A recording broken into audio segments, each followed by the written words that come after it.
Okay, so yeah, Derek and I, we were just talking about the reality of stories. Because you wrote recently an article for the Symbolic World blog, which I was really happy to review about how it is that stories come together, how we can condense things into stories to sort of try to get at their essence. And in the article, you run through three neat examples, I thought, because it gets more and more complex. So you start with just an obituary at first, trying to summarize one person within like just a few hundred words, if that, and you show that how you have to select sort of most important uh, elements there, how you choose symbolic points that express through, let's say, concrete example, the essence of someone. Then you Hmm. go sort of one layer up to try to describe the history of the church, from David Van Clear's book on the history of Christianity, and like it's like 2,000 years of history. How do you distill that down into just a 300-page book or so? And again, like the key Yeah, is good to luck. I'll for sure read that book though. You definitely piqued my interest, and yeah, I'm curious to see in general the patterns of Christianity across time, not just let's say the metaphysics we have right now and so on, but to see across time what happened. And you do that well in the article to show how, in that case again, just like in the obituary, David Bentleyart is able to select some symbolic points that are concrete examples of an underlying pattern, and we can get like the an idea for the whole 2,000 years of Christian history within just a few hundred pages, because he's able to select the important symbols in the book. And then you move on to, let's say, the highest level in the last part of the article, where you try to do the same for, well, yeah, where you apply the same idea to understand how it is that the Gospel of John was able to summarize not only, let's say, the history of a person or the history of Christianity, but the history of the entire cosmos within just a few dozen pages. Yeah, yeah. Take it up all the way to the notch of the cosmic level. Why not? But I thought you did it well. And yeah, first off, do you agree with sort of the summary I ran through quickly? You're doing a fantastic job. Yeah, I'm Cool. enjoying it. And what I was most curious to try and figure out right now is like, how do you see, let's see, the reality of stories within this? Because some stories, for instance, if you go watch Batman at the movies or an Avengers movie, it's not, you won't we don't want to say that it's a story that's real in the same way that an obituary is a real story, or in the same way that the story of Christ is a real story. So Mhm. I was wondering what are your thoughts regarding this aspect. Yeah, so in regards to like having a Marvel story or Batman, I'm a big fan of Batman, even more so than Marvel. So I think it's pretty good just to set that precedent. But if we were to take like The Dark Knight, for example, like I was totally embedded into that story. I got like the t-shirt. I waited in line for extra hours just to get a good seat the opening night. Hmm. I went with friends that dressed up as Joker. Like I was a part of that story. Yeah. And in doing the research to produce this article for the Symbolic World blog, this was before like Stories of Old came out with their uh, three-part essay on stories versus reality. Yeah. And that one really stirred the pot because it really touched off some really important things, and I really appreciated it in a lot of ways. But then it kind of started delving into some nihilism, like what's the point? But then it really began provoking that question of like, well, how much of a story is story, and how much of all of this is reality, and where's the line between the two? And I Hmm. know Paul Vanderklay had some commentary on there that was really helpful too. But when I started digging down, I couldn't tell where the story ended. And this didn't make the article, but something that I found helpful, at least just in my personal development, was how Shakespeare said all of life is a stage. And all of us are actors. We have our entrances and we have our exits. I started thinking about that, and it makes a whole lot of sense psychologically, right? If you look at it, because a stage has a narrow point of focus, there's only so many people that can fit on the stage at a given time, and there's only so many roles that can be played. You can't have like 50 lead characters you know, despite what Marvel Avengers are attempting to do.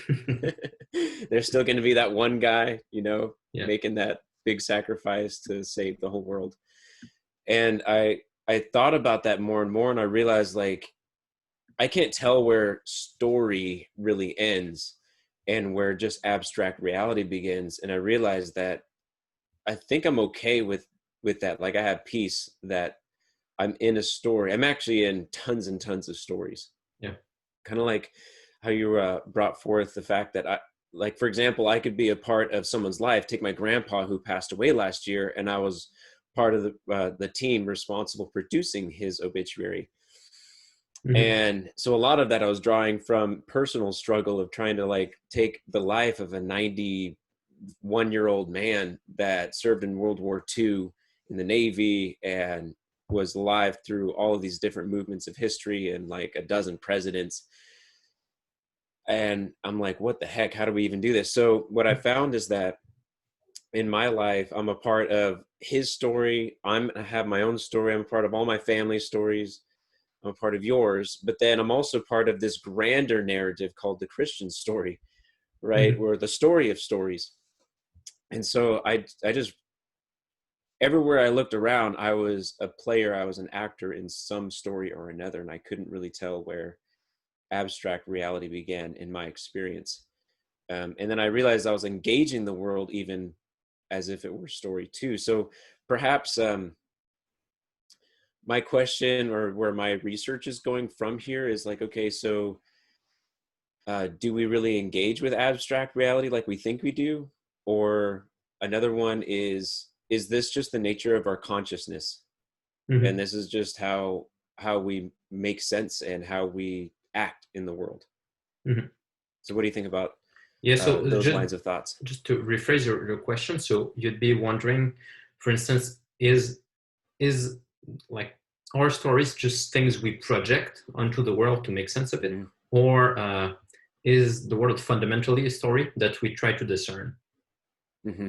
Okay, yeah, and I think what could be useful is to look at how it is that some stories are more true than others, or that some stories reach deeper than others.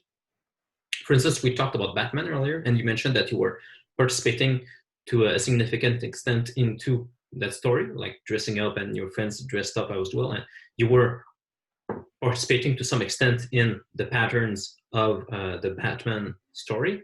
But it's not the same sort of participation as, for instance, uh, someone participating in the story of the United States, and like your grandpa going off to war Mm-hmm. during World War II. So in that instance, you participate in Batman's story, but we know that, okay, we draw the line at a certain point. Like, Batman exists in a way that is much weaker than the United States. For example, Batman is. We both remember probably Jonathan's video about Santa Claus Santa Claus obviously exists because people do, like, there's a real pattern, Santa Claus, that people will embody to a different extent, and Santa has a more subtle body than we do, because he can be at several places at the same time in the world, and people can break out of character and then they stop being Santa. Like, if you're currently, you can embody Santa correctly at the mall when you're interacting with the children properly and so on, but if at some point, like, you pull out your beard and you let out a swear word or something, then you're not Santa anymore. And so the embodied existence of Santa is different from ours, but Santa is still real. And I think we can make the same sort of case for Batman as well. People can, maybe in theme parks, I don't know, people can dress up as a Batman and embody Batman to some extent, and this gives sort of a body to Batman. But Mm-hmm. so I don't want to, let's say, flat out that Batman doesn't exist, but what I do want to say is that Batman exists in a weaker way than some other entities, such I think as, that's a good word, weaker. yeah, Weaker or stronger. yeah. Mm-hmm. And so in the case of the United States, for example, the United States has a stronger body. There's a set of people, a set of institutions, and it's obviously flexible. Like, people can go in and out of the country. Buildings can rise and fall. They can be floods that wipe out parts of it and so on. But still, as a whole, like, there is such a thing as the United States of America, and people can participate into that story. People can go to war for America. People can protest in America and so on. So people can participate into the pattern of America in a stronger way than people can participate in the pattern of Batman, for example. Mm-hmm. And like if we bump this up a notch, like the Christian claim is that people can participate into the story of Christ at an even higher level. Like ultimately, I don't know if I want to say in a higher level. That's a separate point from what I'll make right now, at least. I think what we can say is that whereas not everything participates in the story of America, the Christian claim is that everything participates in the story of Christ. So let's say if you're in China, let's say if you're in China 1500 years ago, then you don't participate into the story of America. Today you would, but maybe if you're alone on an island somewhere in the Pacific, completely lost from the world, then you don't participate into the story of America, for instance. You don't participate in the story of Batman either. But still, so Christianity goes, that person is still part of the story of Christianity. That spawns from the beginning of the world through the incarnation to the consummation at the end of time. Do you think I'm heading somewhere there? Yeah, absolutely. Okay, so I really like that distinction of weaker and stronger, or disembodied, or, because like there's a perception of it being very real and with Batman because you can participate. Yeah. So I understand that part, and obviously millions of people do. Yeah. But it's not a cosmic story by any means. I mean, it might have like certain elements or certain tropes or patterns. I could see that. But as far as it being like a universal story, I don't think that it has enough to warrant a claim like that.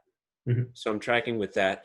I also really like how you're going with the time element too, because if you rewind the tape, yeah, like the United States is obviously not an eternal thing.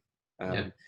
But I also want to add one more thing, because when I was at school at University of California, Davis, in the community development program, there was a new idea, at least it became a very popular one while I was at school there, called social construction. And social construction is basically recognizing the fact that a lot of the meaning that we have with certain things, say like race or gender or whatever the hot topic is today, is that we try to pull out the elements of social meaning or projection of meaning that everybody agrees upon, or for the most part. I feel like I can see how some people would say like, oh, well, the meaning of Batman and the meaning of these stories can just be a social construction. Mm-hmm. You know what I mean? And I do think that it's a bit dangerous to go that direction where we're just projecting all this meaning everywhere, because I just don't see that happening functionally. I also find the social construction arguments, at least the ones that I've been exposed to, as being circular logic, where it starts eating itself. Yeah. I don't want to get to a tangent on that, but a simple way of explaining that theory would be that there's a social construction argument to say like, say like race and gender are they're just social constructions. We just project that meaning upon these things. But then you take it a next step further, and they're saying, okay, well, actually, the whole scientific method is a social construction because we just came up with it, And then you take that a step further, and you say, well, it's not just the scientific method. Language is a social construction, right? And these words that we're using. And then if you take it all the way, I'm kind of skipping a few steps, but if you take it all the way, you end up with a social construction as a social construction. Yeah. And so the reason why I bring that up is because I'm starting to see that kind of creep in to this story versus reality argument. Yeah. Yeah, we have to find a way to explain how it is that, okay, some stories are constructed and some stories are discovered, or you can say that like, yeah, some stories are more real than others. Or this is part of so many similar arguments, like the general idea that we project patterns that aren't really there. We don't have to talk specially even about stories. Like this idea is all over the place in several fields of philosophy. And one one thing I like to do when talking about this is like have people realize that even like the most solid patterns we detect are still patterns like vision. We tend not to realize, but vision is something that we actually have to practice. We have to develop the ability to see patterns, and like we really do become able to see things. Like it's a thing, even though it's constructed to some extent. Like we co-construct it with the environment. We co-construct our vision with the environment, but we do get to something real. And something that people had no idea about, had seemingly no idea about this until fairly recently, and most people probably don't know yet. But if you look at the cognitive science of vision, it's becoming quite clear. And you can also look at in child psychology that you can study how it is that children learn to see. And so I'm going to run through a few things, but yeah, go ahead. So from what we gather, like once children are born, they can't really see much, and it's not just a thing that their eyes aren't fully formed or anything. They don't have the proper neural structures yet to see things. Like they can only see really close. They can't see colors yet. It's only through practice that they'll become better and better able to see things. A way in which adults can experience this is you can do it artificially, and then I'll move on to a real life example that everyone probably has experienced. But you can do it artificially by using some different like devices. There's a fairly famous device by an American neuroscientist named Baki Rita, who like you close your eyes and you put a sort of helmet with a camera on top, and the camera is connected to electrodes on your tongue. And initially, you close your eyes and you try to look around and so on, but you don't see anything, and all you feel is sort of electric tingles on your tongue. But actually, over time, if you try to interact with the world this way, you will construct a vision through this whole apparatus. So you'll stop just feeling tingles on your tongue, and you'll start seeing things. And people have tried. I mean, you can try this if you have the money and the time to go there. They describe this as seeing the world in bubbles.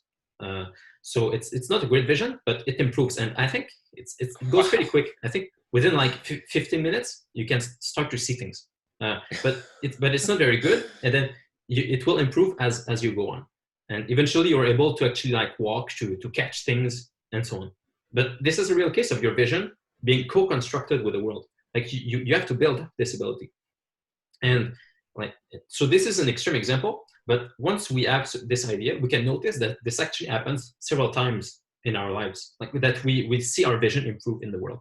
An example I like to use is if you go watch a sport that you don't understand, you won't see it. It's especially apparent in complex sports like wrestling or judo or jiu-jitsu, for instance. If you go watch a jiu-jitsu match and you don't know jiu-jitsu, you'll just see chaos. Like you won't see what's happening. You won't be able to say where the hands are, what they're doing, their fingers and their feet and so on. You'll just see chaos. You'll know that at the beginning there are two guys standing up, and at the end one is getting choked out, but you won't see what happened in the middle. But if you practice, if you try to do jiu-jitsu, if you try to look at it, if people tell you about the patterns of jiu-jitsu, eventually you'll need to see the patterns, and it will start to click before your eyes. And once you look at a jiu-jitsu match after this, you'll be able to see that someone is doing, oh, their hands are there, and I know exactly this pattern. That person is doing this move, and this is going to happen, and so on. So this is a case where, so even like the patterns of physical things are things that we learn to perceive, and just because we construct them doesn't mean that they're false. It's like we have to discover patterns that are really there. So we can even go further and say that some patterns emerge in the world, like jiu-jitsu is a new thing. It didn't exist very long ago. So there's a real pattern that emerged in the world. And with it, our perception also was constructed to detect that pattern. So the pattern is real, it emerged. And we constructed jiu-jitsu, but it's a real pattern. And we constructed a vision of jiu-jitsu, but it's still a real vision. So just because something is a construction doesn't mean that it's false.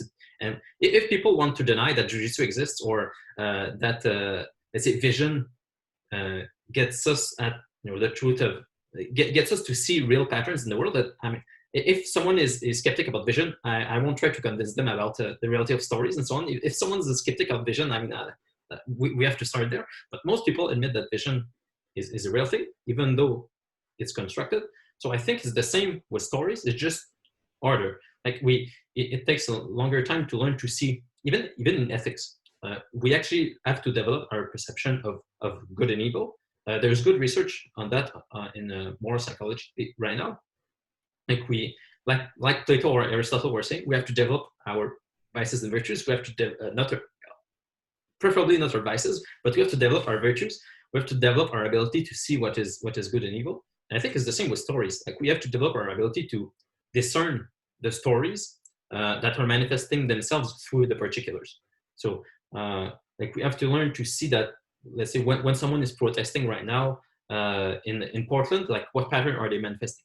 We have to learn to see that, let's say at mass, when the priest is doing so and so, what pattern is he manifesting? Like he should be manifesting trust and so on. So we have to, in the same way that we have to learn to perceive abstract patterns in jiu-jitsu, we also have to learn to pattern stories. We also have to detect the patterns of stories in the world. And despite the fact that sometimes we construct them and that we have to construct our vision, doesn't prevent those from being real. Mm-hmm. JP, before I launch off on like 3 of those points, which were awesome, I just want to say that I really appreciated reading your articles so far, or actually I listened to 2 of them on your channel, especially how I like how you kind of took the idea of scaling up. You know, you make an argument, you have a thesis, and then similar to how I laid out the symbolism of story, where you kind of like take a simple idea. But what I liked about yours is that your simple idea, as you scaled it up, started with the molecular level, you know, and then you scaled it up from there. But I also really want to say that I just appreciate what you bring to this overall discussion, because it's like you're carrying out the mission that Mathieu Peugeot laid out in his book, Language of Creation. Mm-hmm. Because what Language of Creation does is that it starts with the topic of science versus religion, right? And then it goes through and it explains the symbolic or the ancient religious worldview. And then it comes back and it says, now that we've gone on this journey, this is how science and religion can be embedded within one another and coexist and work together. And I feel like you're carrying that out, because you're bringing all of these insights into the scientific world. And I just got to tell you, man, that's been just such a joy for me to read. And I'm learning a whole lot based on what you're doing. I should, if we release this video, I should say that you're talking about my article on probably on the problem of suffering, on joyful suffering. Yes. Mm-hmm. Okay. Thank you. Yeah. So with that being said, I feel like what you said about just because it's a social construction doesn't mean that it's false or not false. Mm-hmm. And what I found, at least in my 2.5 years in academia, mm-hmm. is that I find that this social construction argument can be used to sideswipe the annoying arguments they don't want to keep on the table. Because if they were to apply it to their own logic, especially like in the degree and the world that I was at, it was more of like basically how to train sociologists to be activists is probably the most accurate way I could say it. But then also a couple of the things is that when it comes to having multiple stories, like I mentioned before and you just touched on, mm-hmm. where let's take the protesters, for example, that you just brought up. So with the protesters, what I'm seeing is that there's an amalgamation of stories coming together that can't exist because they have different plot lines, they have different characters, they have different ends. And then if you take those stories and you see what their plot points are, or let's call it the symbolic pattern, mm-hmm. very recognizable patterns that are emerging, that they can't share the same stage, as Shakespeare would say. These are 2 different stages or 2 different movies. This is DC, this is Marvel. So for example, one of our congressmen just passed away recently, John Lewis. Are you familiar with him? No. Okay, so John Lewis, he was actually, let's see if I have a picture. There we go. Okay, so here's a graphic novel that he published. That's John Lewis right there. So John Lewis was a part of the early movements in the 50s as a young student protest. He was a part of multiple student nonviolent coalitions like the SCLC and another one that had to do with student nonviolence. And so what John Lewis did is he lays out the story in a trilogy of a graphic novel, and I highly recommend it. I can't tell you how much I learned from it and how motivated I was and inspired by the story, that if you were to really play it out and really see it, this is a preacher man that is carrying out what he called the social, or what Martin Luther King called the social gospel. So if you take this social gospel, it has a certain pattern that really is after what just happened before him over in the other part of the world in India with Gandhi, and then that motivated King. But if you rewind the tape and you look at what motivated Gandhi, it was actually Tolstoy from Russia. And if you rewind the tape further and further and further, all of them were most influenced by the pattern set forth by the Sermon on the Mount, Matthew chapter 5-7, that Jesus of Nazareth laid out, which was, turning the cheek. Whenever someone goes to hit you, you don't hit them back. It's not eye for an eye, because that makes the whole world blind, right? That's how Gandhi is known for saying it. I say to you, love your enemies. It's not eye for eye. It's not tooth for tooth. So we can see that pattern that started on the Sermon on the Mount carried over to Tolstoy and to Gandhi and to King and to John Lewis. And what I'm seeing, though, is that even in this trilogy that Lewis came out with, it carries out the Christian story to the most practical level with nonviolent civil disobedience.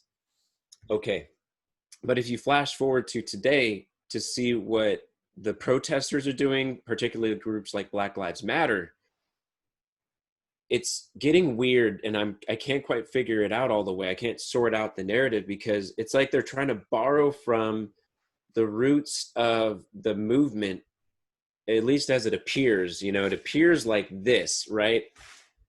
It's a Freedom Riders bus that was attacked, right? So the protesters were the ones being attacked and burning the buses.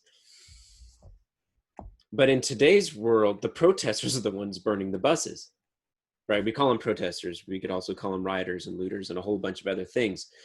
Because what I'm seeing is, based on the pattern that I learned over at Davis, which was primarily having to do with Marxism, I'm seeing a whole lot of Marxist patterns. I'm not seeing a whole lot of Reverend Dr. Martin Luther King or John Lewis or any of these protests for civil rights, especially for voting rights back in the 50s and 60s.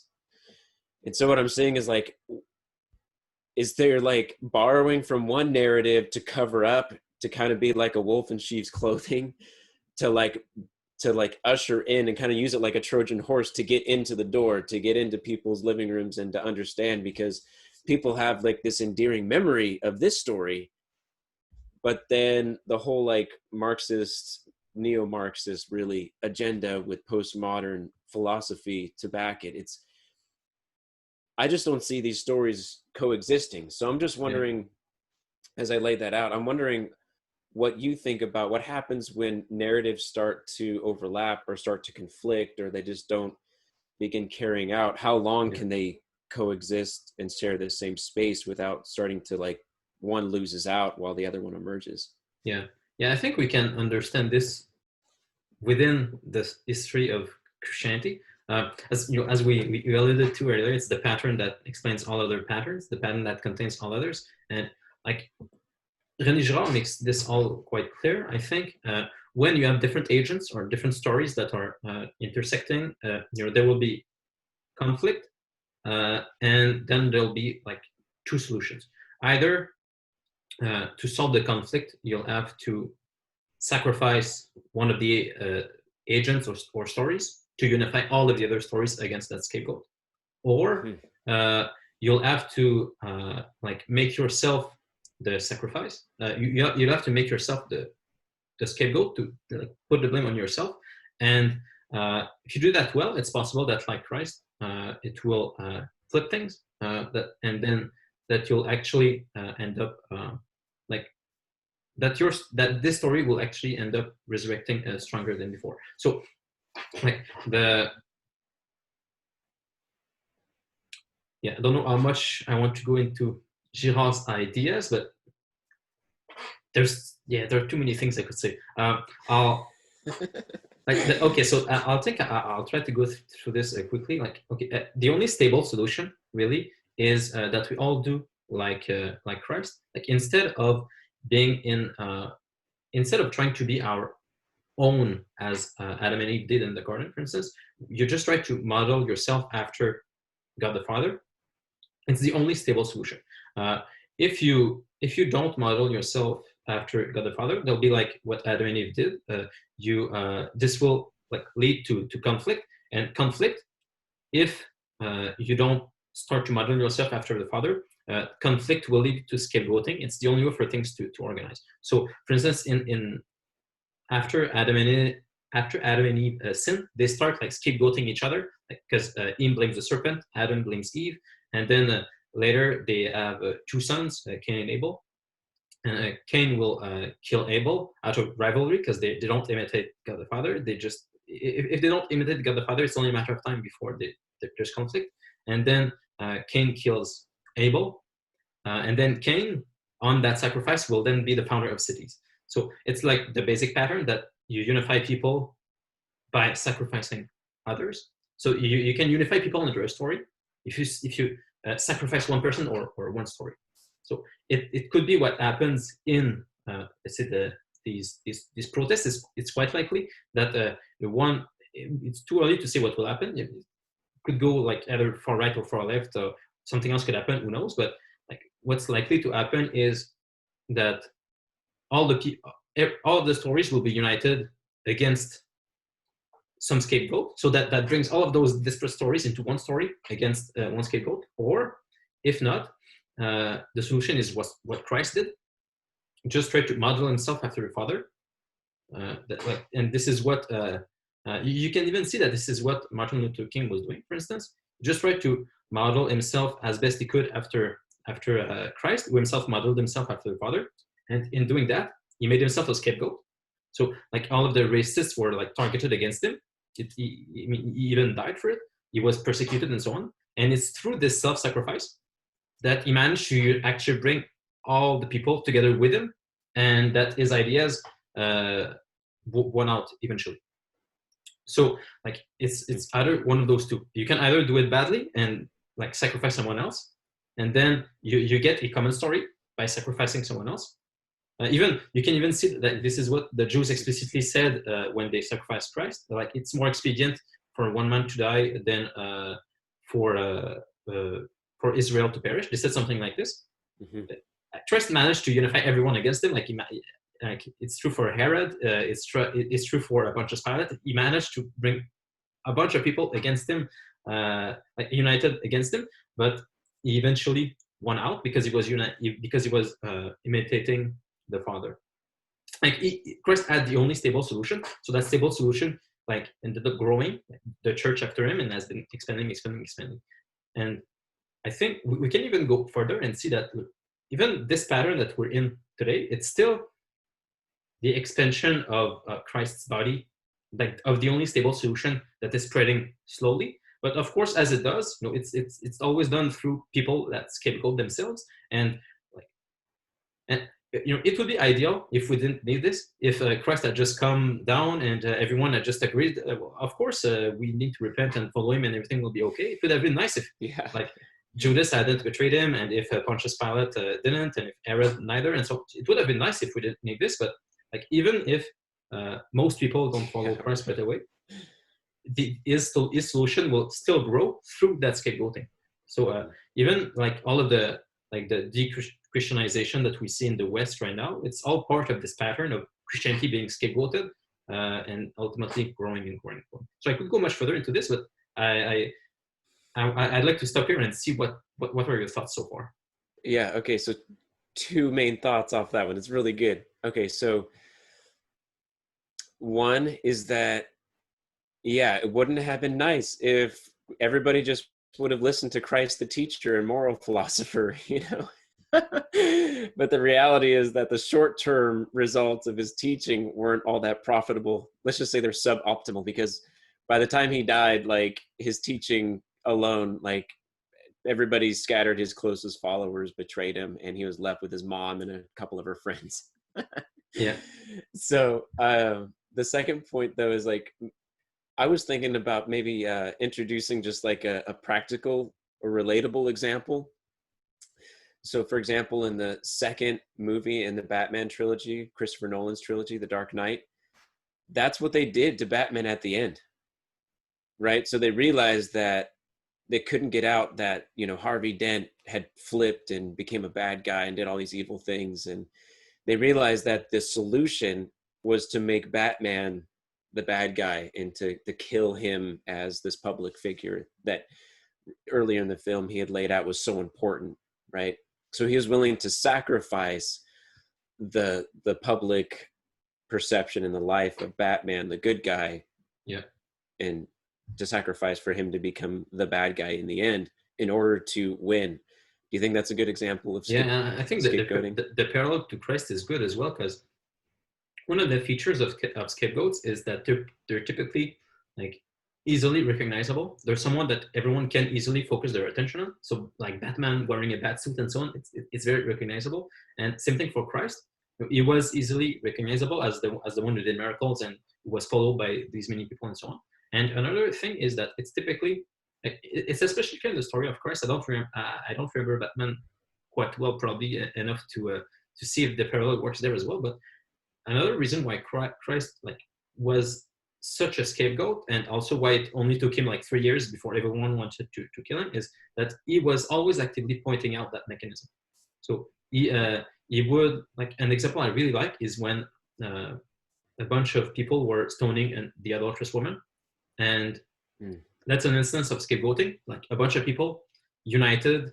Even though all of those people could be in conflict and they have their own sins to deal with and they don't like their neighbors and so on, they could all be united temporarily while they're stoning that woman. So they're scapegoating her, even though she did something wrong. Like they're using this as a way to scapegoat her to kill her.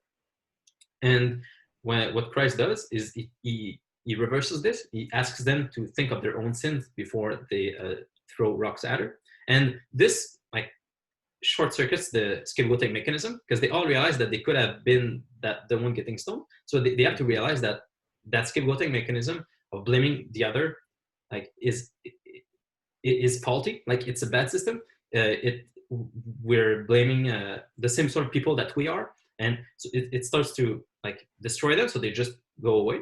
But of course, as Christ keeps doing this, like he's more and more likely to be himself blamed for all of the problems, because he is causing real problems to the people. So it wasn't a surprise that they would end up scapegoating him. I don't know if there's something like this in Batman as well, like because he was actually doing good things that like he would anger a bunch of people who would then decide to scapegoat him. Mm-hmm. Okay, so JP, what are some of your further thoughts on the scapegoating, the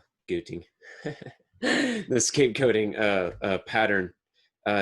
If so, I want to hear them out now, because I have another question that could steer the conversation another way, but I don't want to ask it unless you have some more to wring out of that particular topic. No, not really. I'd rather go to your next point, because I could add stuff, but I think I answered a question for that part, and I think I said what is most relevant for today. Okay. So yeah, what's your other question? I'm curious. So I want to, now that we've kind of gone through a lot of these things, I want to go back to that whole like story versus, let's call it abstraction, right? Or an objective reality that's outside of our consciousness. Yeah.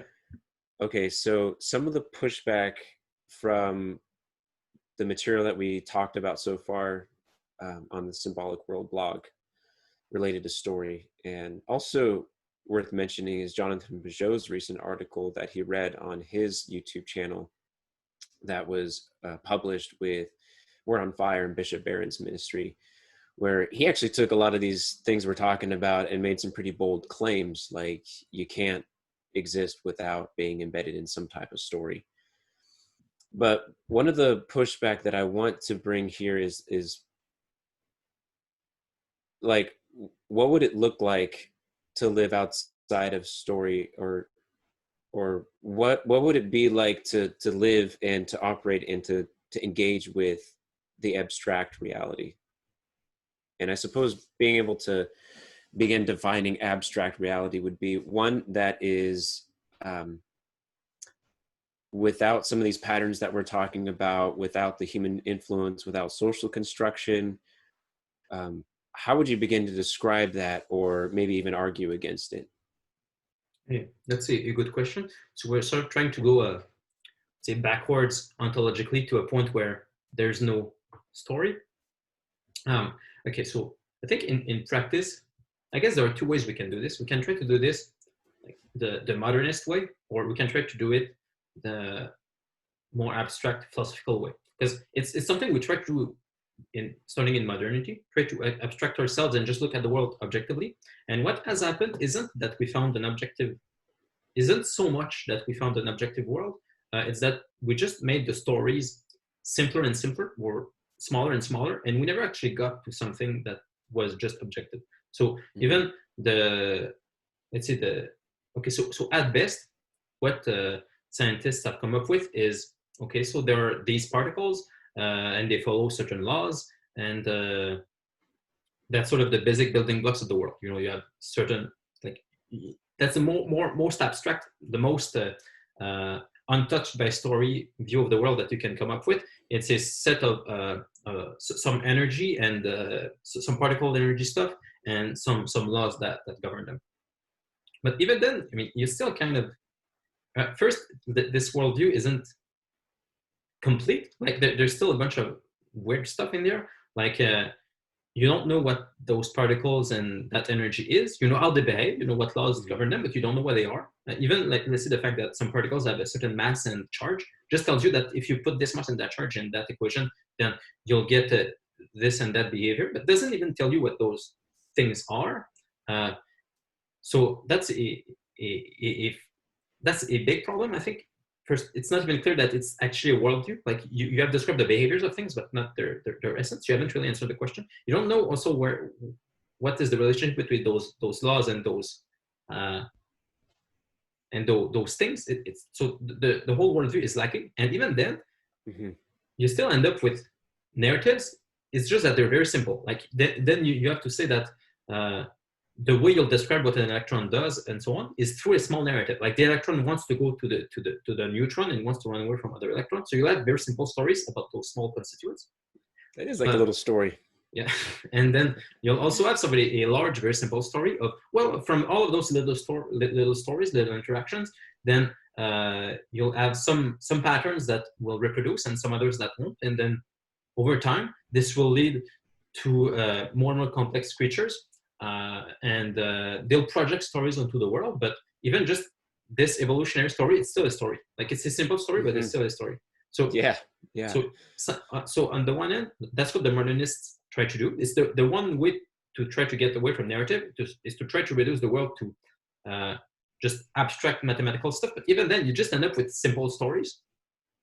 The other way to try to get away from story is more philosophical. You try to get it, and there's even a sense in which it's an actually true way of seeing things, even from the Christian worldview, is to try to get at, okay, so what is the ground of those stories? Like where does the universe and its story come from? And ultimately, within Christianity, you say that it comes from the Trinity, and even the Trinity, depending on what sort of Trinitarian theology you prefer, maybe it will come strictly from the Father, but in any case, like it's not really a story once you get there. You can sort of tell maybe a quick story about how you can tell more of a story about how the world came about through the Trinity and how the Trinity acts in the world. But then you get to something that isn't really a story. It's like it's beyond the story. It's like the source, the being, and also the end of all stories. So it's one way to get away from story is to get to God himself, who is the beginning and end of story. But then it's not a sort of move away from story that people who object to Jonathan will want to go with, I think. But I think it's the only way. Like you go back to what is the the origin, what's the nature of all stories within the, and we can, if you want, we can try to go into more precise ways in which you would get there. But does that answer your question, or should I Yeah, go further? you're right on track, man. Because something that I was getting to the edge of, especially in part 3, where I talk about the pattern getting to the cosmological level or the cosmic scale with the logos and with time and the story of stories, is like you get to this point where you reach the end of the pattern, right? Or the end of the scale of the pattern, and realize that there's certain things that are operating outside of it still. So Yeah, I think you should just keep right on going. yeah, Keep right because on going with your thinking, there's because that's definitely where my mind was like starting to like, whoa, where are we getting with all of this? So go ahead. yeah, there's a few ways of like describing higher time, and there's a Canadian philosopher, Charles Taylor. You may have heard of him, who has done some good work on this. He talks about higher time, and he goes through a few ways of talking about higher time. The ancient Greeks had some ways of talking about higher time, like the way even before I start talking about it philosophically, it's worth like taking examples from our daily lives. We can even see just within ourselves that we live sort of across different time scales. We have, let's say, if you look at what happens within your cells, like those chemical reactions are going super fast. Like there's tons of stuff happening really quickly. If you get at your human conscious level, like your typical consciousness is like maybe, I don't know, 1-2 seconds, something like this. It's much sort of wider in temporal span than what you add in your cells. Then if you go above, like into, let's say, the patterns that hold in your family, for instance, then they'll be at an even higher time scale. It will be like on the course of a day, what patterns hold you together. Maybe it's the fact that you eat at this certain time, that on certain days you go to church and so on. So you have different patterns at different time scales. And we can, to some extent, even feel this within ourselves, within our phenomenology. Sometimes we sort of go through a quicker time, and sometimes we lost ourselves into higher time. Sometimes if you have an example I like to use is, let's say you have an accident of some sort. Let's say you have a car accident. You'll feel your consciousness sort of fragment into lower time. You'll feel that you're being pulled by different sort of subpersonalities, by different passions. There's part of you that wants to run away. There's part of you that wants to just freeze. There's part of you that want to just go help the other person. And those are really short-lived consciousnesses. They don't take like seconds or years ahead. They're really short ones, Mm-hmm. and they experience time really quickly. You can feel sort of panic and being tugged in different directions. And conversely, if you go into a larger story, you can feel yourself sort of almost sort of losing yourself or being connected outside of time. I had a really cool experience once of this. The clearest time I had this experience was once I was in a big medieval church in Paris. It was a mass for like all the students in Paris, and we were like, I don't know, 4,000 maybe in an old sort of stone church. We're burning incense. There was lots of clergy there. We're all looking at them and singing songs in Latin and Greek and so on. And it felt that I was as much in the Middle Ages as I was in 2020. So I could live at sort of that temporal scale as well. And we already feel this in our experience. And philosophically, what Charles Taylor laid out quite well, I think, is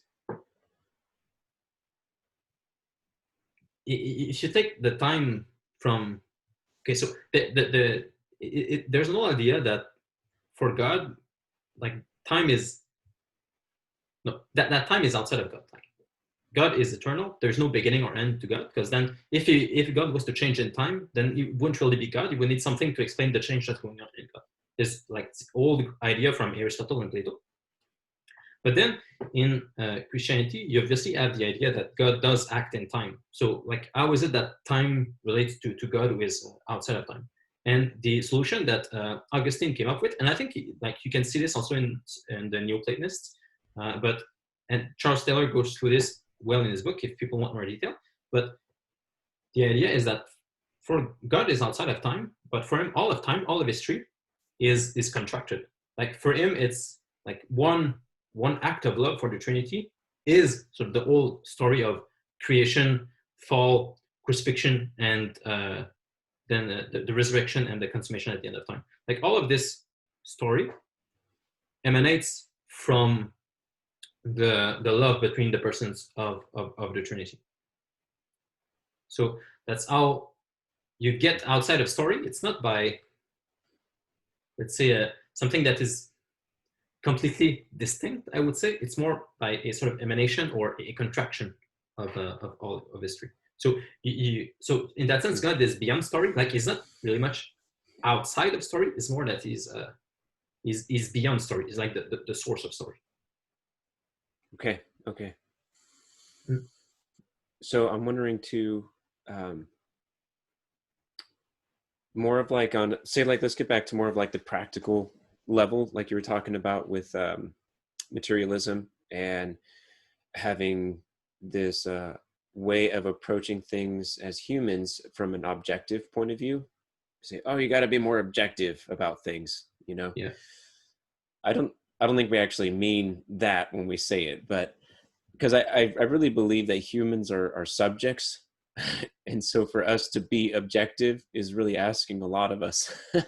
It takes a lot of practice. It takes lots of Yeah, years yeah, of training to do it to some extent.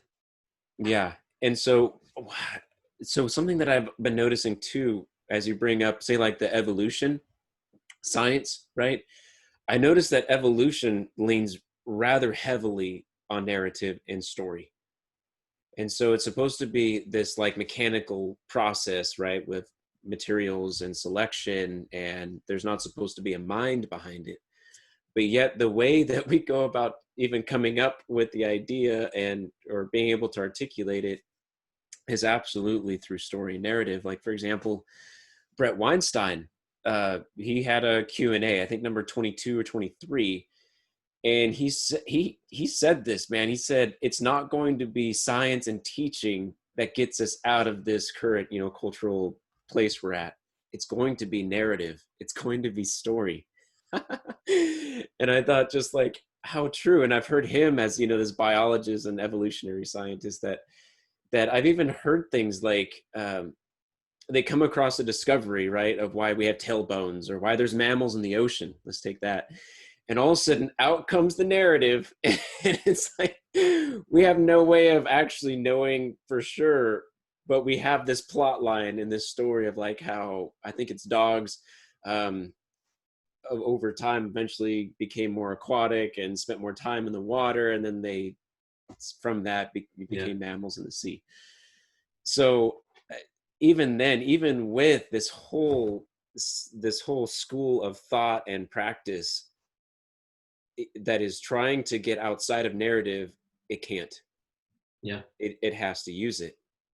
And then the other thing I wanted to mention too is sometimes I feel like as I talk with people that are critics or they're just not Christians, and they're the ones that will say like, okay, so see, like social construction, we're just projecting meaning. And like, to a certain extent, I agree, like we are meaning makers.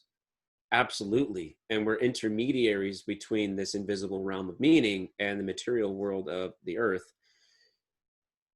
But I think in Christianity, there's a difference in how they're understanding it. And so maybe we could like begin to clarify that, say like with the stories in Genesis, where it's not like Adam is just pouring out all of these abstractions or these constructions when he goes to name the animals. Naming something is totally different than just coming up with abstract meanings for things. He's really, to name is to call out which already is. Yeah. Yeah, like vision. Yes, it is. Yeah. So, no, actually, I'll go ahead and pause there. Why don't you just go ahead and explain away with how that connects to vision? The way I see it is, using what we said earlier about how we like build our vision, how we construct our vision with the world. There's something special that happens with language. With once, let's say you've learned to see a certain pattern in jiu-jitsu, for instance, and you give it a name, then it's possible for you to sort of co-construct with other people their vision. Let's say you don't know very much jiu-jitsu, but then we're watching a match, and I tell you, okay, this guy is setting up a guillotine, for instance. It's possible for this to just snap for you as well. Like, the naming, you already needed to see something for, like, it wasn't nothing like the pattern of the guillotine or the pattern of the cow in Genesis. It was already out there, but once you name it, like you call it into existence in a way that is not trivial, like it's still something. It makes it a bit clearer. Man participates in creation in this way through this meaning making, you could call it, but you go further than what already exists. It's not just, let's say, a projection onto a blank canvas. Like the construction has to start somewhere. And I think it's super important for when answering questions from people like this, is that it's not just a metaphysical problem of sort of answering the question philosophically. Like the biggest, like, tied to this is the issue of, like, they need to see the pattern also, like for it to be serious, to be not just a vague abstract metaphysical argument that could work but that is detached from reality. You have to, like, get them to see it, and this is often much more convincing for people than metaphysical arguments. It's one of the reasons why I think, say, Jonathan and Jordan Peterson have been having so much success in evangelization. They never say, like, metaphysical arguments really. Sometimes people ask Jonathan and he'll say it, but most of the time they just stick to patterns, to stories. They explain things, and by allowing people to see the patterns for themselves, like it's much more convincing typically. And then people can sort of do the metaphysics on their own, but it will often work. So just wanted to say that I think those two things are combined with for people. Like the fact that people will think that we just project meaning onto the world is tied up with the fact that they don't see how this meaning could be real. They don't see how we do this in other spheres of reality, how we do this with vision.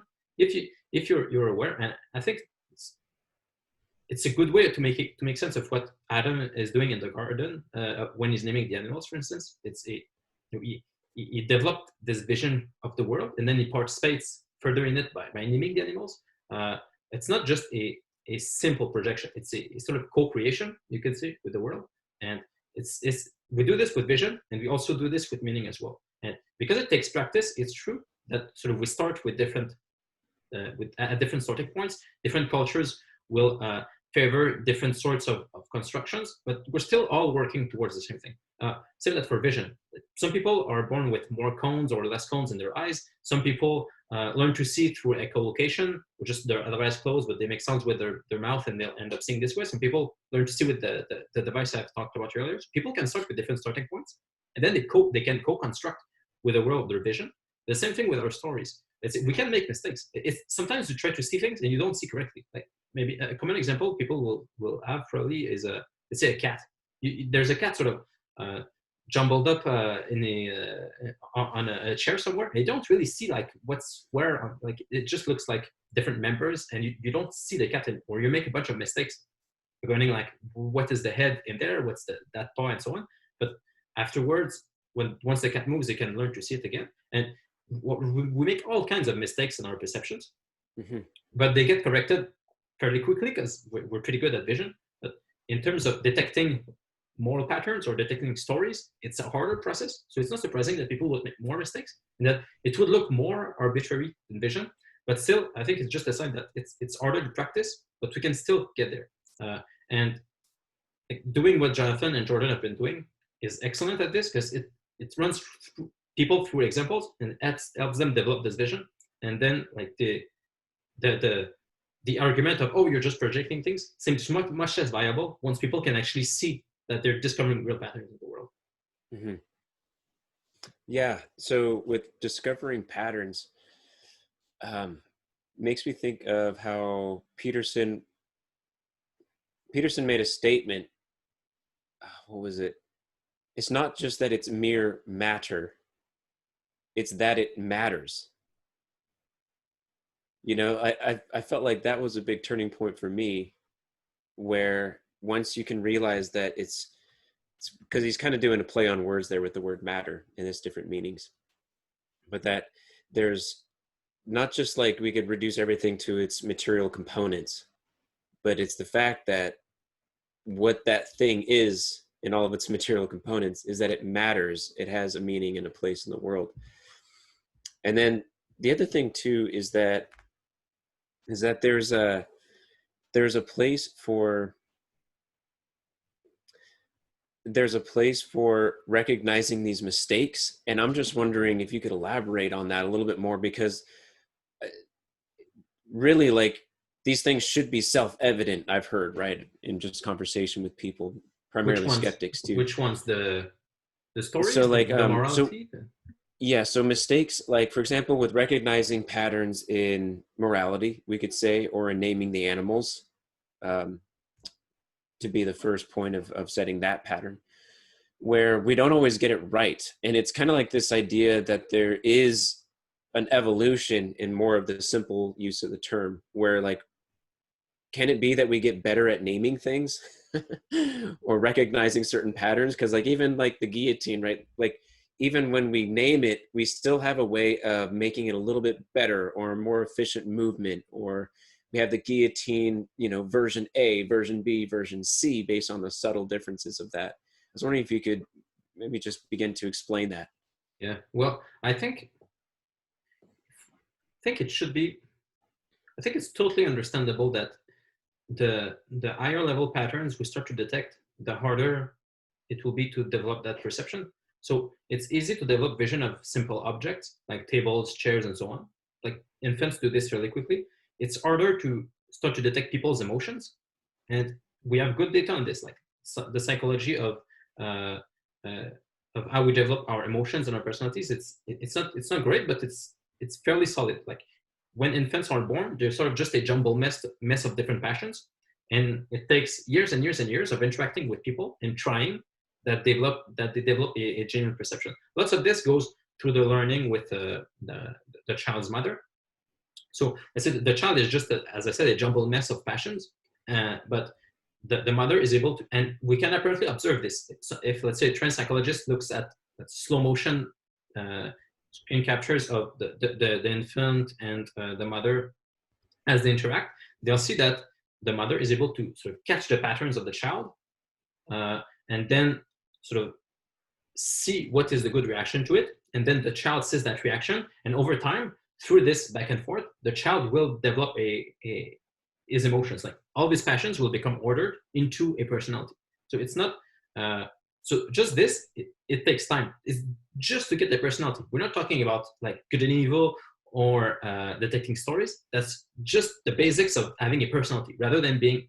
It happens. There are stories of, let's say, orphanages in the communist countries where children were deprived of contact with a caretaker because they were materialistic, and they thought that if you feed them food and milk, they'll be fine. But most of them either died or like were severely impaired for all of their lives. There are also instances of, let's say, children being sort of left alone by bad parents, and they never managed to develop a well-functioning personality. They were more like beasts than like men. There are several stories like this, and it's perfectly concurrent with what we know from child psychology right now. Just to develop a personality, we need practice. This takes time. So you need people around you. You also need to try it. We're all familiar with this. We'll try things, and we'll have some good or bad feedback from people around us. From our personality will tell us if we feel good or we feel bad, and we'll develop our personality through time. Then morality comes even harder. Like you have to learn. At some point, children learn to lie, and it takes a while to learn that it's not a good idea to lie. And that's just a simple fact of not lying. And in most like TV shows and movies, it's a constant thing that people lie, and then they try to get away they try to get away by putting another lie in the mix, and it just keeps escalating. And you learn that lying is not a good solution. You should never lie. But it's something that you have to develop through time. And if you don't want to repent, I mean, you never will. Like if you don't want to learn morality, you can just put your head into the sand and let things get worse. If you read Paradise Lost, it's a good narrative about this. You can feel like the moral emotions of Satan as becomes worse, and you can feel the same thing in Adam and Eve, and you can like see that pattern in yourself. But my basic point here is just that developing morality takes time, takes like a conscious effort, because you can run away from it if you want. Also, Dostoevsky is also excellent on this. If you read, for instance, Crime and Punishment, you have someone who is sort of morally shaky at first and who becomes worse and then it will hit rock bottom and try to get back up. But so for morality, it's even harder. I think to perceive narratives, I don't know if it's harder or on the same order of magnitude, but it's also certainly very difficult to learn to perceive narratives, to learn to see how St. Paul has this great line of saying, we battle not against flesh and blood, but against principalities and powers. To learn to see, like, not individual people made of flesh and bones, but to see the stories that are acting through people, this takes even more practice. And like most people can do this, and it's always so easy to sort of blame the individuals and not see the vices behind them, not see the bad patterns they're part of. But it's something that it's normal that it would take forever to practice, because it's harder to envision, it's harder than personality, it's harder. It's normal that it takes time. So for people who say that it should be obvious, I think it shouldn't be. I think it's perfectly normal that it's not obvious at all. So yeah. Yeah. I think there was something else, but I forgot. I said a lot of stuff right there. So I mean, I can let you respond. Yeah, no, I just, on a simple note, I have a 2.5-year-old, so a lot of what you're saying about kids is just super edifying and encouraging for me. Because I see that, man, she's right at that age where, yeah, she can tell, you know what, I don't want to do that, or I want to get my way, so I'll use this mechanism called lying in order to get my way. And he's like, that's getting stronger and stronger in her. So then that element of discipline comes in. It's like, no, actually, there's this little thing called like delayed gratification and morality, where it's better to, even though it's hard, sweetheart, not to do that right now, because in the long run, it's better. Yeah. And I think one thing I'd like to touch on right now is, okay, I don't know that I can give, let's say, a perfect argument why Christianity would be the all-encompassing story, because by virtue of what I just said, it seeing Christianity as the all-encompassing story is sort of the last step of your perception development. It's like the highest pattern. If you could really sort of see clearly that Christianity is the all-encompassing pattern, you've reached enlightenment. You're a saint. You can see like all of the little intricacies of life fit within that cosmic narrative, and that's where we all strive to get to. And it's perfectly understandable that it would seem arbitrary for most people, even within the gospel itself. Like Christ himself was there, like the center of the story of the whole universe was there, and like a lot of people didn't care about him. A lot of people wanted to kill him. A few people sort of got parts of it, but once it got too serious, they ran away. As you said, like he was left with just like his mother, a few of her friends, and maybe the Apostle John. So like almost no one like really deeply got it, and that was God himself. So like it's part of the Christian story that the Christian story is hard to get. Like we understand this, but we still think that it's spreading over time, and that more and more people will come to see it. It started with just Christ himself, and then like a few apostles, and the church, then like, empires converted, and now like there are like 2 billion Christians in the world, and there are constant deaths and rebirths. Christ died, the apostles died, the Roman martyrs died, but the church just keeps growing through this. So it's we can make sense within the Christian story that people would find it difficult to see it, but that still, if they try and they try to improve their perception of morality and of stories, like we can get there. Mm-hmm. So the question that is getting brought up more and more today is, so even people that are part of this conversation that are not Christians or critics, they say, well, how about if we don't want to be a part of this Christian story?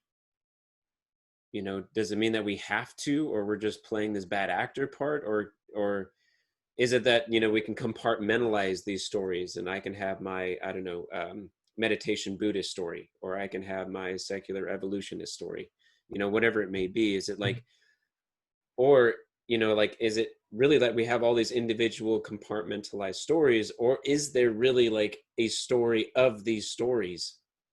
Mm-hmm. Yeah. Well, yeah, because like if you take the article, for example, that I wrote, is like, so we have the obituary, but then we have billions of obituaries, every year, Yeah. however often people are passing on. But my point is that, but through all of those, you can have different categories of obituaries. And then from those, you can have even more of a compounded story. And so eventually, do you get to this place where there's a story for all of these stories?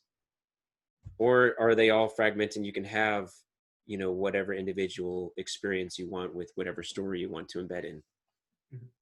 Well, I mean, the Christian claim is definitely that all stories will fit within the Christian story. So what will happen is, and people can play good or bad actors in those stories, but they'll still be part of it. Like Judas was part of the story. He's a super important part of the story, even though he didn't play a good part in the story. Same thing for Pontius Pilate or the apostles who did much better jobs. Apostle Paul is a Yeah, good example too. yeah, Wow. yeah, Yeah, talk about going from the ultimate bad actor, this mercenary whose job it is to kill Christians, yeah. then flips and he becomes, one of the apostles and one of the most integral parts of the text of the New Testament and carrying out the life of Christ and being a leader in the church. Yeah, yeah. And there's lots of those. Or you can think of, let's say, the Romans who persecuted the early Christians. And now they made those early Christian martyrs, and we still celebrate them. It's through those bad Roman actors not wanting to be part of the Christian story, they still got there just as bad actors. And people can say, and I have sort of no definitive arguments against this, but people can say that, well, it might have been true that Christianity has been growing for 2,000 years, but it's not working now because of secularity and so on. But I mean, people can say this, and to some extent, it's still, we don't know yet what history will tell. But taking, let's see, what I said in our conversation today, I think Christianity is better at making sense of what has been going on so far, and it's more likely than not to continue if you just look at this. And if you want to dive into the metaphysics as well, there's tons of good Christian authors making extremely good points in philosophy and philosophy of science, especially. There's Edward Feser or Father Michael Dodds, who've been publishing books recently saying how, let's see, if people try from modernity to see the world just reductionistically, materialistically, but it's blowing up in several places. It's blowing up in biology, because as you said, we have to use teleology and stories to explain biology. It's blowing up in physical science, because it looks like at the bottom of physics, you just have potential, like Aristotle and Plato and Aquinas were saying. It looks like you have this. It's also, it's blowing up in our faces in cognitive science, where we have no idea how to explain consciousness. But this wasn't an issue for the ancients. It wasn't an issue for Aquinas. So, and there are good authors, like I said, Edward Feser or Father Michael Dodds, who are showing that the metaphysics of Christianity are much better than the metaphysics of modernity, of modern science, of people who try to say that, well, the story might have been true so far, might have held so far, but it's not going to work from now on. We can just sort of either try to step away from it or try to be bad actors from it. But if you look at the metaphysics, I think Christians are still winning. And if you look at how history has been going so far, I think Christianity is still spreading. So we don't know how it's going to go, though. And even within, there's a bothering statement by Christ, who said that when the Son of Man comes back, will he find faith on earth? So it's possible that there will be sort of a massive death of Christianity before its massive rebirth. It's possible. But I think that's how I would try to answer your question. People say that, but can we not play a part in the story? Can we try to stay away from it? I think if you look at the metaphysics, Christians have the best metaphysics. And if you look at how the story has been unfolding so far, I would find it unlikely that that the story stops spreading. It's been doing well in spite of all odds. So that's how I'd answer. Yeah, I mean, historically, whenever there is fight against it or massive persecution or killing or whatever, it seems to actually spread. Yeah. Right now, in the Middle East, there's lots of persecutions of Christians, but apparently, the church is doing really well on the ground. There's tons of people are being martyred, but the faith is spreading on the ground just because of the joy of those martyrs. Same thing in China. Right?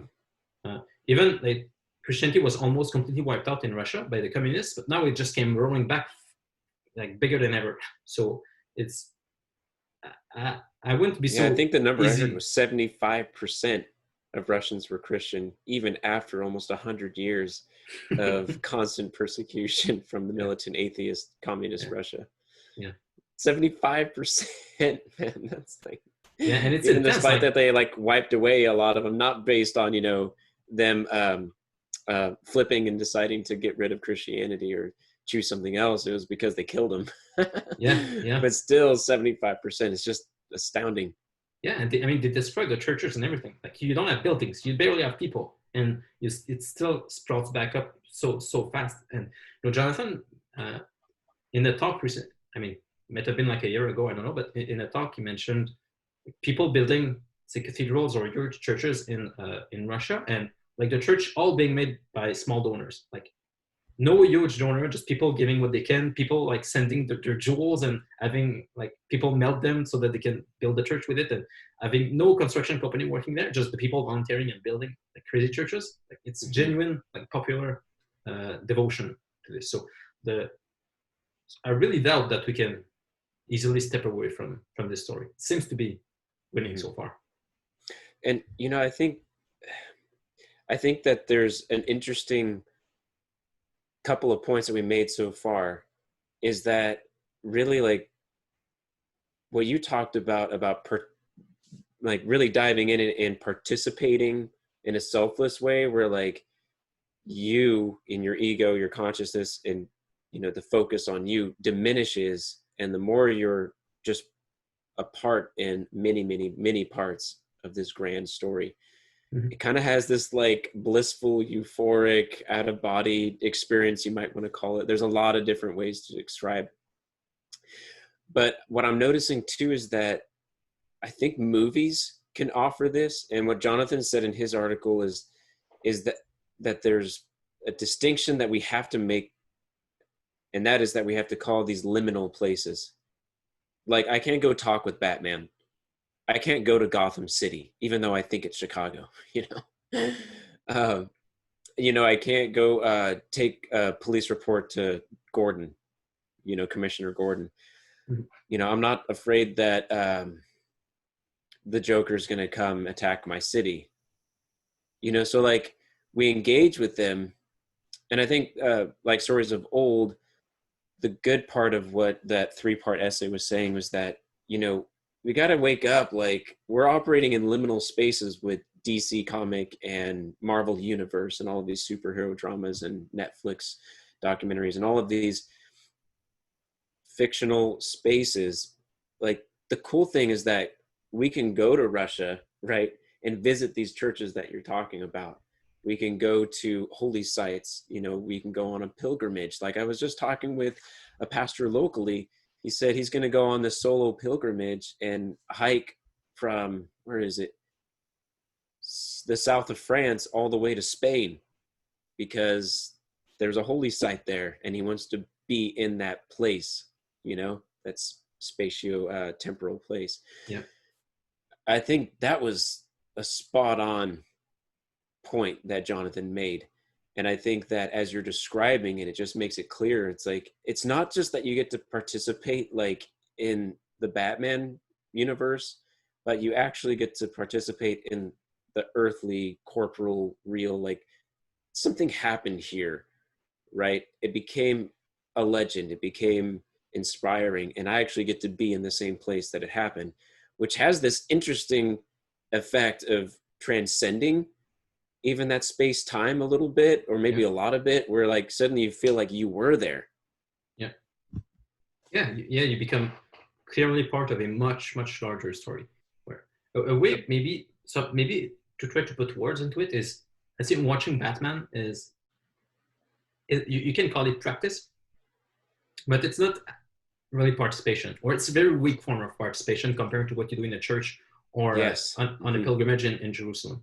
So if you go watch Batman, we even know this, like psychologically, you model yourself after the people you see in the movie. We're really good at empathy, much like when I talked about the infant with the mother.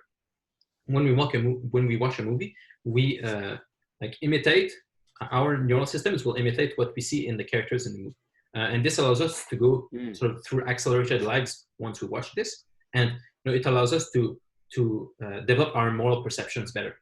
It's one of the reasons why we spend so much money on movies. It's because it allows us to go through moral development as we watch them. And even like it explains also why we like to watch even movies that make us cry, movies that are super sad, because we grow through them. And so it's true for morality, and it's also true to improve our perception of stories, of patterns, and it's a practice for the patterns that we see in real life as well. We learn better to see. Jonathan does great movie interpretations to help people see patterns better and better. And the patterns that we see, let's say in accelerated or somewhat artificial forms in the movies, are still the same sort of patterns that we see in real life. So practicing them in the special arena of the theater allows us to better apply it in real life as well. But sometimes you can not only practice, but you can also participate live. Let's see, if you go to church and you go through the story as you're there, you'll see that you're not only practicing with the rich symbolism of, let's say, of the Bible or of the different liturgical processions and so on that we do. It's not just practice; it's also a participation into a real story that has been unfolding for thousands of years. You're connected to the origin point of the story that you're in right now. You're connected to what happened in Galilee 2,000 years ago. So it's not just practice; it's also a deep form of participation. So another thing that got brought up too is this idea of data. And in the Symbolic World blog, what I really appreciate is we have a few data scientists, and so I like to begin understanding, okay, so how do we begin to decide what data is important and what's not? How do we begin to filter it? And I think that, at least as far as what we've talked about so far, that I was wondering, how would you describe that process of having a loose, chaotic sea of potential data, and what allows us to decide which points are relevant and which ones aren't? But before I pass it off, I just want to say that it was pretty cool that Peugeot took that idea a step further and said, we wouldn't even have data points if it wasn't for meaning. So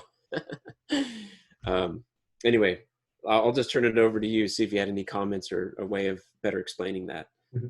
Yeah, I'm not sure how the details go, but we know that for sure it's going on through practice. We have to practice this. And to some extent, the practice is, some of it maybe is pre-built into our brains from all the evolution that we had. People practiced before us and went on to reproduce more. Maybe that their ancient practice is sort of embedded into our brain, so that some of it may be innate, but in large part we have to practice this, to see from the infinite sea of potential that we see in front of us, how it is that we condense it into the meaningful parts, into the real patterns that are there. And it's definitely through practice. So I don't really know about the details, but I mean, you can, even our best machines that do this, like our let's say best robots that can see the world, our best algorithms to view things are done through learning. Like you create a neural network and you just sort of give it lots and lots of data. You give it a contact with the world. You give it like a camera to see things. I mean, typically it will be just sort of a like you feed it data right away into the computer, but then it also has a contact not only to see, but to say this is a cat or this is a dog and so on. Like it has some sort of output, and then it gets back a response from the world, whether you were wrong or you were right. And it's through this practice that even our computers learn to see. So it's not surprising that, and you can see this maps with what we have in Genesis, for instance. Like things come into being, like Adam. We create things. It's through God ultimately, but whether children are born from their parents as secondary causes of the primary causation of God, or whether we create a machine because we're secondary causes of the primary causes, which is God. Things come into being, and then they'll progressively develop their perception and name the animals. Like things have to practice this sort of perception. Okay, yeah, that's pretty helpful.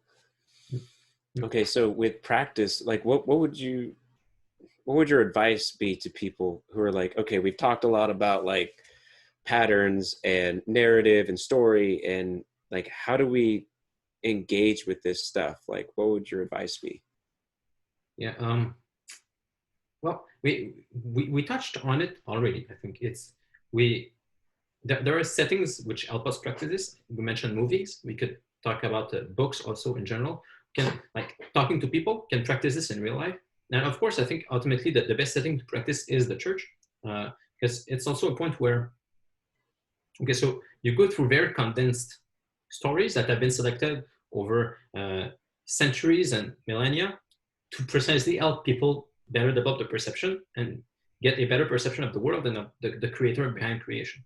So like it's a good setting for this. Also, there are practices that will help bridge between daily life and the church. Like it's not supposed to be two separate things. Like you for instance, you'll confess what you did in the world once you go to church. You'll try to bring back the story you learned at church. You'll try to unfold it in your daily lives with your family, at work, and so on. So it's through this practice in the church that you can sort of unfold the story you're a part of, and that you can also bring the different things you've seen, you've done, and bring it into your experience with the others at the church. So I think it's the best setting to practice this, but also, I mean, books are useful. Individual prayer is useful. All of those old practices that we sort of put away for a long time were especially designed to do this. And one of the reasons why like movies are so big right now is that people have no better alternative to try to grow. Like if you don't go to church, you need to get your practice elsewhere. Like you'll feel that movies are super salient, super meaningful, because it's the best way for you to practice. But for ancient peoples, the church was playing this. I even found myself, now that I'm much more involved in my community, I barely watch movies. I mean, I still do sometimes, but if I have the choice, I'd much rather just go to church and be part of that story rather than staying home and watching a not as good story on my television. You ever watch the movie Little Women? Not the one that just came out, but like the 90s one? Nope, that doesn't ring a bell. Okay, so that's okay. There's a scene in there, I'll just describe it for you, or several scenes where the Little Women is a family of sisters and a mom, and primarily the mom. The dad comes in and out here and there, but in any case, there's just these wonderful scenes taking place, I think in the late 1800s, that time period, and they're doing all sorts of creative things where they come up, they decide to make a journal or a newspaper, and so everybody contributes their own little articles about what's happening. And then there's another scene where they're play acting like this pirate drama out in the far seas, you know.